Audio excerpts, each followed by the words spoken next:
You can't come to the funeral, Roger said, his voice sharp with finality when he heard about his father's passing after a long illness. What kind of wife skips her father-in-law's funeral? Despite my objections, Roger stood his ground, and I couldn't grasp why. On the day of the funeral, I couldn't stay away and went to observe discreetly.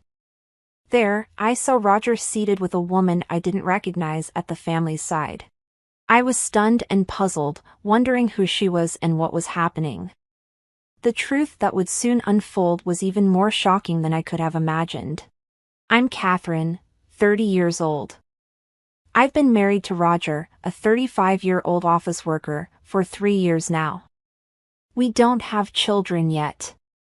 Roger's work often takes him away, leaving him home only about 3 days a week. During his absences, I immerse myself in drawing comics. On his days off, we enjoy shopping, watching movies, and making the most of our time together. Roger's mother passed away when he was a child, leaving his father to raise him and his sister, Sarah, on his own. In the early days of our marriage, we often made the 2-hour drive to visit Roger's family. However, as his father's health declined over the past year, our visits became less frequent. Roger explained, "Doug doesn't want you to see him like this, so I refrained from visiting as his condition worsened." One evening, after Roger returned from work, his phone rang. "Oh, Dad's passed away," he said, his voice flat as he relayed the news. I stopped preparing dinner, and Roger sighed deeply after ending the call. "Was that real? Did you hear that? His condition must have deteriorated suddenly." It was his Uncle Terry who had called. The news of Roger's father's death came swiftly, and Uncle Terry hadn't even had time to contact Roger beforehand. The funeral was scheduled for the day after tomorrow, and Roger was clearly unsettled by the sudden turn of events. As I watched him with concern, I gently suggested, "I'll come with you to the funeral." "No, you absolutely can't come," Roger responded firmly. "Huh? Why?" "It's only natural that I should go," I protested. "Just be quiet and do as I say," Roger snapped, storming off to his room to hastily pack a suit and a change of clothes. "But why? Can you at least tell me why?" "Enough. I'm staying at my parents' house until the funeral. Just remember, you're not coming." "Hold on a minute." Ignoring my pleas, Roger left the house in a hurry. It seemed only right for me to attend my father-in-law's funeral, so why was it forbidden? I was left feeling frustrated and bewildered. Determined to understand, I decided to find out where the funeral was being held.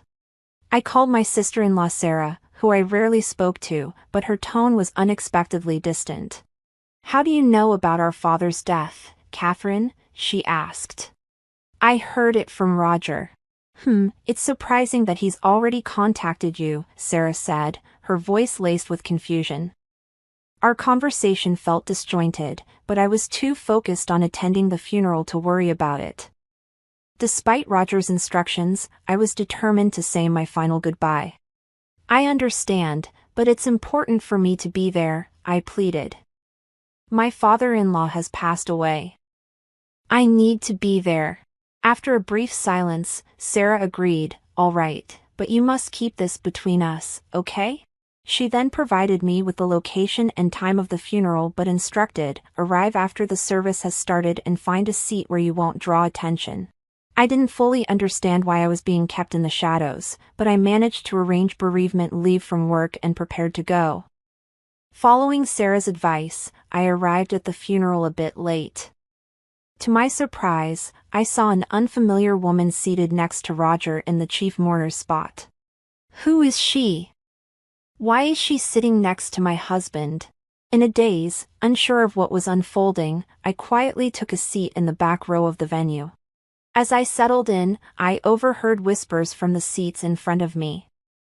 "Is that woman Roger's new wife, Lucy?" one person asked. Poor Roger. His ex-wife apparently left him with divorce papers and vanished, another voice said. I also caught snippets of other murmurs suggesting I might be having an affair or in financial trouble. The shock of these revelations left me feeling weak and my heart raced. I had never filed for divorce, nor had we ever discussed separation. What was this remarriage about? The situation was becoming clearer as I pieced together the rumors. The woman sitting next to Roger appeared to be in her early 20s and frequently touched her noticeably rounded belly, even though her funeral attire was loose. When it was finally my turn to pay my respects, I stood up. The previously hushed atmosphere of the room began to buzz with murmurs. She really had the nerve to show up. How insensitive, I heard as I slowly made my way to the row where Roger was seated. When Roger's gaze met mine, his face went pale, and he looked visibly shaken, but his new wife seemed completely unaware of his distress. I finished paying my respects and, eager to escape Roger's penetrating stare, left the funeral home quickly. I headed straight to City Hall, where I retrieved my copy of the family register. It showed a deregistration indicating that our divorce had been finalized 5 months ago. My hands shook with anger, and my mind felt numb. How could he have filed for divorce and remarried without my knowledge? I was determined to make him pay for this betrayal. Even after several days, Roger did not return home, and there was no communication from him. Hadn't he said he would stay at his parents' house until the funeral was over? I wanted to confront him, but I decided to wait and see what he would do next. Why would he go through a secret divorce and remarry while still living with me? There had to be more to this story. Reflecting on Roger's past actions, a realization struck me, and I quickly turned on my computer. I recalled him typing away at a blog late into the night. As I sifted through his browsing history, I found a blog titled Roger the Dragon King's Wild Diary. The blog didn't show any pictures of Roger's face, but it did feature photos of his car and our home, confirming it was his. As I read through his posts, it became clear that he had been meticulously planning something, and my anger surged with each detail I uncovered. That's it, I thought, hatching a brilliant plan to get back at Roger. I called my sister-in-law Sarah and another accomplice, preparing carefully. I couldn't wait to see Roger's reaction on the day of the operation. On the appointed day, I stood in front of the house Roger shared with his new wife, Lucy. After a while, a delivery truck arrived, and the delivery man began unloading a pile of packages. Lucy stepped out of the house, her voice rising in confusion. "What the hell is this? Whose packages are these? Hey, darling!" Roger emerged from the house, his eyes widening in shock at the sight of the boxes. "What's going on?" he asked, leaning in to read the sender's name. As he saw it, he started acting suspiciously, spreading his arms to obscure the packages. Well, of course he would, I thought. With the sender listed as ex-wife Hart, Roger couldn't possibly stay calm. Lucy's voice grew louder. "Ex-wife? What's this about? I had no idea." Roger didn't answer. Instead, he quickly paid the delivery fee of $200. As he turned to face me, hidden in the shadows of a nearby lamppost, our eyes met. "Hey, you, what are you doing here?" "I got your address from your sister, Sarah," I replied. I then turned to Lucy, who was watching us with confusion, and gave her a friendly smile. "Hi, Lucy. I'm Catherine, Roger's ex-wife. I sent these packages.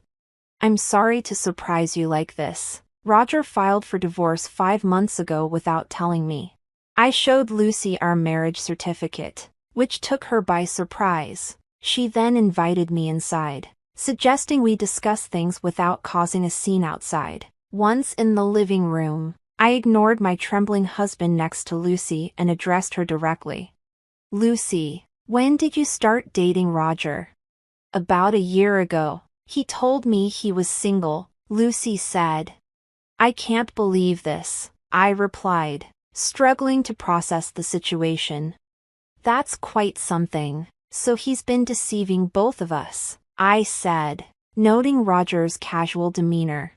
Come on, don't make such a big deal out of it. It's just a misunderstanding, right? Roger laughed, his lack of remorse evident. I was taken aback by his nonchalant attitude. It's unacceptable that you filed for divorce without my consent. I'm suing you for $30,000 in alimony. You've been unfaithful, so it's only fair. Why should I have to pay that? Roger protested, his anger rising. Meanwhile, Lucy remained surprisingly calm, unaffected by the escalating argument.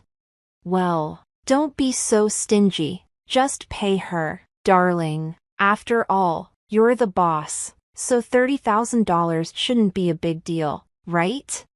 I couldn't help but burst into laughter at Lucy's comment. She looked at me, puzzled. Who's the boss? Roger's been lying about that too, Lucy. He's just an ordinary office worker. Who? What? Roger. What's going on? Lucy demanded, her confusion growing as Roger, sweating and clearly flustered, began to make excuses. Lucy, I'm sorry for the lies. When my father died, I thought I'd come into a lot of money. His absurdity only made me laugh bitterly. From his blog, it was clear Roger was deluded into thinking he'd inherit a fortune from his father's death. He had fabricated a story about his identity to his mistress, got her pregnant, and eagerly documented his plan to divorce me unilaterally.